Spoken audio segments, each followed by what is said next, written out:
So it is my pleasure now to invite a friend of mine and a good regulator, not the best.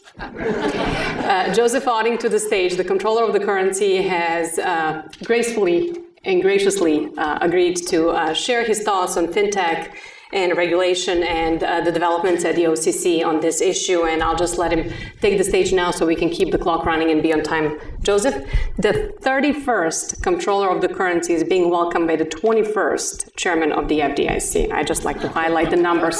Welcome. Hey, good morning, everybody. I wish I could have been on stage. I could have answered some of those questions. So, Yelena always has this desire for me to get up here and say she's a better regulator. And I've kind of concluded I'm not experienced enough to make that assessment, Yelena. So maybe if you invite me back next year, I will be in a better position. But first of all, it is exciting to look across the room and see all of you here to participate. Fintech is something that all of us know in our hearts. It's an important ingredient into our overall economy. Innovation has always been, I think, the forefront of really development and user friendliness. And if you think about the evolution of the banking business, really the banking industry, I think, has been at the forefront of innovation. When I think back in, the 1980s, when ATMs first came, on the spot, most of us in this audience can remember when you put your first time you put your card in that ATM and it kicked out $40. You thought, wow, this is revolutionary, and it's going to change the world of banking. And today there's roughly 3.5 million ATMs accessible in the world. And people thought ATMs were going to, eliminate banks as we know them today. Didn't happen. In the 1990s, all of a sudden, you could go on and you could pre-calculate payment of your bills, and you could look at your balances online. Again, people thought, very revolutionary, going to change banking forever. And then in the 2000s, next thing we know, you could pick up this thing in your pocket, and you could look at your transactions and your bank accounts and really understand what was going on with your financial services relationship. And then in recent years, probably one of the coolest things I ever saw was the day that I could just take a deposit of a check and send it to my bank and have it deposited and not have to stand in line. And today, if you want, you can start a relationship, you can make deposits, you can take out a loan, you can do investments, all with never going into a bank. Talk about having something that's got millennium written all over it. That's the evolution of where we're going. So Yelena gave me an hour to speak this morning about 10 minutes. Well, that wasn't 100 minutes. That was 10. Joseph, an hour would require you admitting that I'm a better regulator. She actually asked me to get up and talk a little bit about the role that regulators, I think, can play in fintechs. And if you think about our role as primary regulators, the number one thing we're responsible for is assuring that we have a safe and sound banking system, and that, we ensure that there's fair access to the banking system and that customers are treated, fairly in their interactions with those financial institutions, and that the rules and regulations are followed by the financial institutions. And when I think about that, I think to myself, not one of those items is an impediment to innovation in fintechs.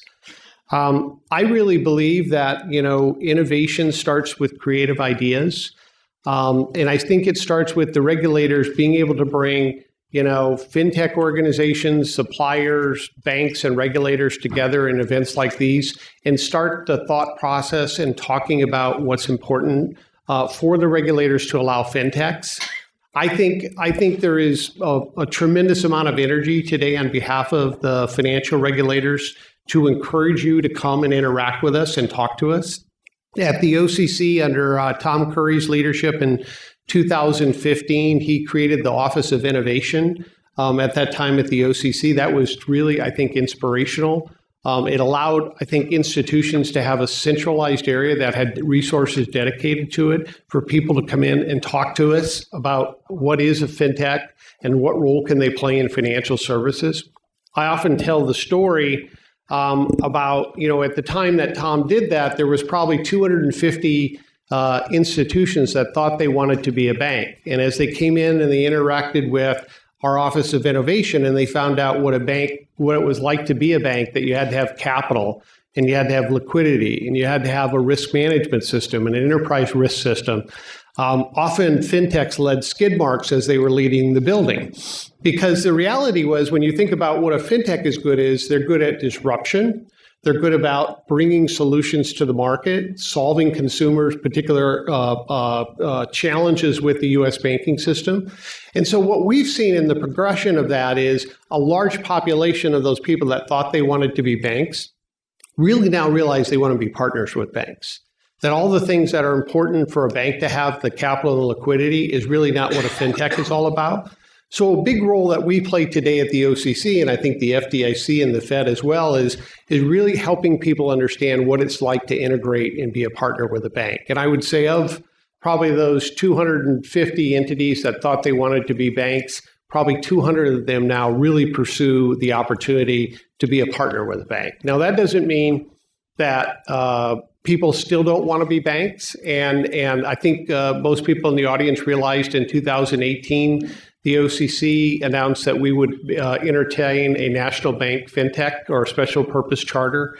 We're excited about that. We think it offers up many opportunities for people to be able to come in and become a national bank.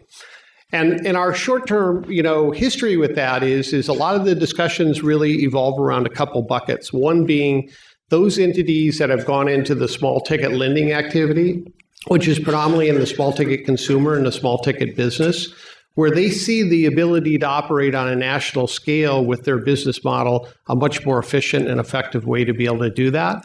And the second area we began to see is a lot of custody entities coming in and talking to us about custody opportunities. So I think, our role is that I think we have to be open. We have to encourage people to come in and have dialogue with all of us. And we'll do it jointly. We'll do it independently, whatever meets your schedule. But I do think, it is the wave of the future. I can't even envision what banking will be like in the future, but it'll be different than what it is today. I'm assured of that.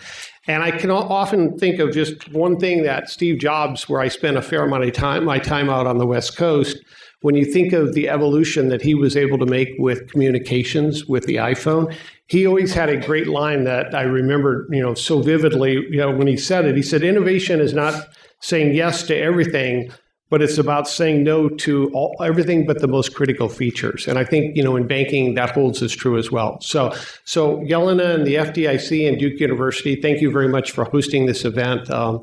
These are the foundations of what I think make great connections between regulators, government officials, and people that are out there trying to make it happen for America. So thank you very much for giving me the opportunity to speak for you.